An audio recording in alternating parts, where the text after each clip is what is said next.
Faire connaître les réalisations majeures de Cheikh Anta Diop au public était l'objectif de cette rencontre. À l'ordre du jour, des conférences, des prestations artistiques, des projections de films et des ateliers de hiéroglyphes. Selon les afrocentristes à l'origine de cette initiative, un constat a motivé l'organisation d'un tel événement. On ne peut pas militer pour le rayonnement de l'Afrique et laisser passer un tel événement sous silence. Et c'est cela qui a fait en sorte que nous puissions nous réunir pour célébrer son image, pour célébrer cette figure importante de l'histoire de l'Afrique.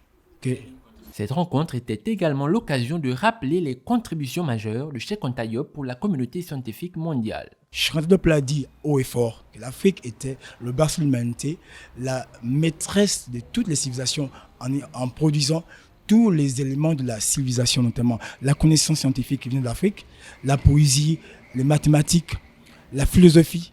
Les Grecs qui ont civilisé l'Occident sont venus puiser en Afrique les éléments de la civilisation occidentale qui aujourd'hui font en sorte qu'ils nous dominent.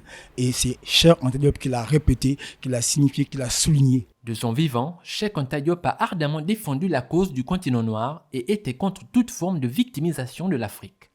Aujourd'hui, le nom de ce tome de science reste associé à ces thèmes de recherche, l'africanité de l'ancienne Égypte et les origines africaines de l'humanité.